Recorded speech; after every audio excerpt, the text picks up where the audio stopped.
Hello বন্ধুরা, Shubhra lifestyle অফিসিয়ালে আপনাদের সবাইকে স্বাগত জানাই। আশা করি আপনারা সবাই খুব খুব খুব ভালো আছেন। আজকে আপনাদের সঙ্গে একটা মজাদার রেসিপি শেয়ার করছি। তা আপনারা থাম্বনেল দেখে নিশ্চয়ই বুঝে গেছেন কি রেসিপি। আজকের রেসিপিটা হলো দই পিঠে। খুবই সহজে আপনারা বানিয়ে ফেলতে পারেন। আমার স্টেপ বাই স্টেপ ফলো করলে আপনারা সহজেই বানিয়ে ফেলবেন নরম ফুলকো ফুলকো দই পিঠে।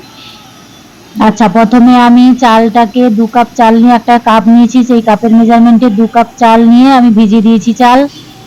তারপরে আমি ভালো করে ধুয়ে নিতে হবে চালটা, চালের গুঁড়োটা যাতে ভালো করে পরিষ্কার হয়ে যায়। চাল ভালো করে ধুয়ে আমি চালটা ভিজে রেখেছি 3-4 ঘন্টা মতো আমি ভিজিয়ে রাখলাম একটা ঢাকা দিয়ে। তারপরে আমার চাল ভিজা হয়ে এসছে, ভিজে আমি একটা জাম রেখেছি, জাম রেখে তার উপরে একটা ঝুড়ি রেখেছি, ঝুড়ি রেখে একটা কাপড় দিয়ে সুন্দর করে চালটা জল ঝরিয়ে একটু ছড়িয়ে রাখলাম চালকে। ভালো করে জলটা ঝরিয়ে নিতে হবে, ঝরিয়ে নিয়ে তারপর চালটাকে একটু মেলে মেলে রাখলাম যাতে বাতাসে চালটা একটু ঝরঝরে হয়ে যায়।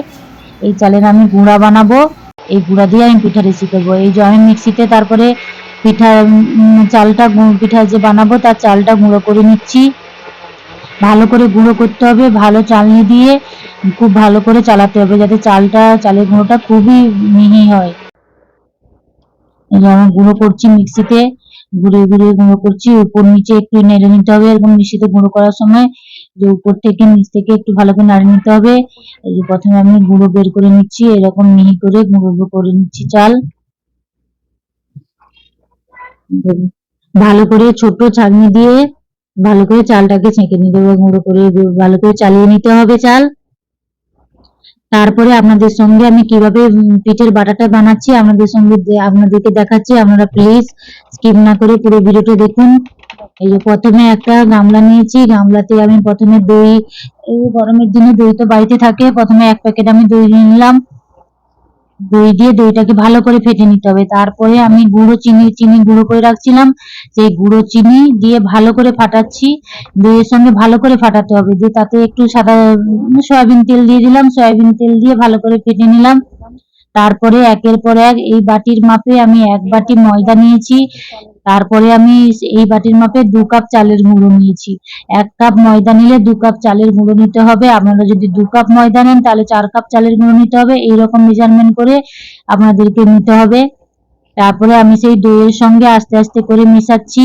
আমার বাটাটা শক্ত হয়ে এসছে, আমাকে সফট বাটার বানাতে হবে, তাই আমি সেই বাটিতে 1 বাটি দুধ নিয়ে একটু একটু করে ভালো করে মিশিয়ে নিচ্ছি। ভালো করে মিশিয়ে নিতে হবে বাটাটাকে, যত ভালো করে মিশাবেন তত পিঠে সুন্দর হবে, ভালো হবে।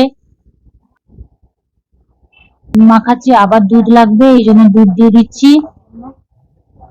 একটু একটু দুধ দিয়ে ভালো করে মিশাতে থাকতে হবে। একটা নরম সফট বাটার হবে। এই যে বাটারটা কতটা নরম হয়েছে দেখেছেন, কত সুন্দর। এইরকম বাটার বানাতে হবে দই পিঠের জন্য, এরকম সফট নরম বাটার বানাতে হবে। আপনারা দেখুন এইরকম বানাতে হবে, যাতে একবারে নরমও না হয় একবারে শক্ত না হয়, এরকম করে একটা বাটার বানাতে হবে। তারপরে আমি পরিমাণ মতো স্বাদ মতো নুন নিয়ে নিলাম। এবার চালের কাঁচা গন্ধ যাতে না থাকে এই জন্য একটু একটু ভ্যানিলা এসেন্স দিয়ে দিলাম বাটারে, দিয়ে ভালো করে মিশিয়ে নিলাম, ভালো করে ফেটিয়ে নিলাম।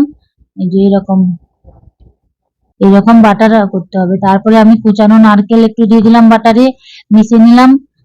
তারপরে আমি বেকিং পাউডার 2 চামচ নিয়েছি, বেকিং সোডা 1 চামচ দিয়ে দিলাম। তারপরে অল্প ভিনিগার, একটু ভিনিগার দিয়ে দিতে হবে, এরকম ফেনা ফেনা হয়ে যাবে, দিয়ে মাখিয়ে রেখে দিতে হবে। ফেনা ফেনা হয়েছে, এরকম মাখিয়ে ভালো করে রেখে দিলাম ভালো করে। তারপরে এদিকে সঙ্গে সঙ্গে বেকিং পাউডার বেকিং সোডা দেওয়ার সঙ্গে সঙ্গে এদিকে আমি জল গরম করতে বসিয়ে দিয়েছি। এই জন্য প্লেটগুলোতে একটা ইডলি মেকার নিয়েছি, ইডলি মেকারের সেই প্লেটগুলোতে আমি তেল গুলে নিলাম যাতে পিঠাটা না উঠতে সুবিধা হয়। এই জন্য আমি নিচে সয়াবিন অয়েল তেল বেটে দিলাম। এদিকে জল গরম করে বসিয়ে দিলাম, তাড়াতাড়ি জল গরম হয়ে যায়, ঢাকনা দিয়ে দিলাম। এরপর বাটারটা সেই প্লেটের মধ্যে একের পর এক দিয়ে দিচ্ছি। পুরো ভর্তি হবে না, একটু বাকি থাকবে, ফুলার যা হোক একটু জায়গা দরকার, তো এই জন্য একটু বাকি রাখতে হবে। এই যে একের পর এক পুরো সবগুলো এতে একের পর এক দিয়ে দিলাম। এদিকে জল ফুটে এসছে, আমার সেদিকে বাটার দেওয়াও কমপ্লিট হয়ে এসছে।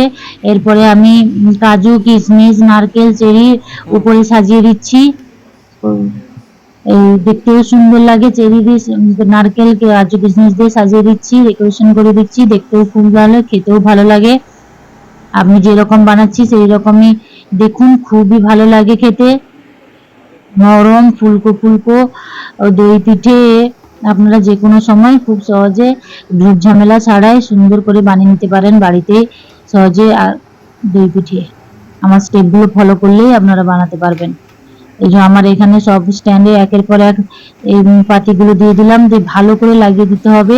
এরপর আমি জল গরম ফুটছে, জল ফুটছে, তারপরে আমি দিয়ে দিলাম ভাপে, দিয়ে ঢাকা মেরে দিলাম। এই যে আমি 10 মিনিট মতো ঢাকা দিয়ে রাখছিলাম, 10 মিনিট ঢাকা দিয়ে রাখছিলাম, দিয়ে হয়ে এসছে। 10 মিনিট হয়ে এলো, এরপরে খুলে দেখবো কেমন হয়েছে। আপনারাও দেখুন আমার প্রথম দই পিঠাটা কেমন হলো। দেখুন, ওয়াও কি সুন্দর নরম ফুলকো ফুলকো হয়েছে, ফুলে ফেটে উঠেছে পিঠে। সুন্দর দেখতে লাগছে না বন্ধুরা? কি সুন্দর দেখতে লাগছে, ফুলে একবারে ফেটে গেছে। এবারে একটু ঠান্ডা হয়ে আসতে আমি এবার পিঠাগুলো উঠিয়ে নিচ্ছি একের পর এক, চামচ দিয়ে একটুখানি ঘুরিয়ে নিলেই পিঠাগুলো উঠে যাচ্ছে সুন্দর। আমার যেহেতু তেল দেওয়া ছিল, এই যে একের পর এক পিঠা উঠিয়ে আমি রেখে দিচ্ছি। এত সুন্দর নরম সাদা ধপধপে নরম ফুলকো ফুলকো দই পিঠা আমার তৈরি হয়ে গেছে। এই যে একের পর এক তুলে রেখে দিচ্ছি। আপনারা দেখে বলুন কেমন দেখতে লাগছে দই পিঠেগুলো। এই যে নরম, আমি টিপে টিপে দেখাচ্ছি, দেখুন আপনাদেরকে কতটা নরম কতটা সফট হয়েছে।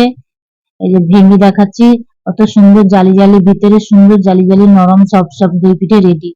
আপনাদের এই ভিডিওটি ভালো লাগলে, এই রেসিপিটা ভালো লাগলে প্লিজ আমার চ্যানেলটিকে সাবস্ক্রাইব করবেন। আরো নিত্য নতুন ভিডিও পেতে গেলে আমার চ্যানেলটিকে সাবস্ক্রাইব করবেন, লাইক শেয়ার এবং কমেন্ট করবেন আমার ভিডিওটি।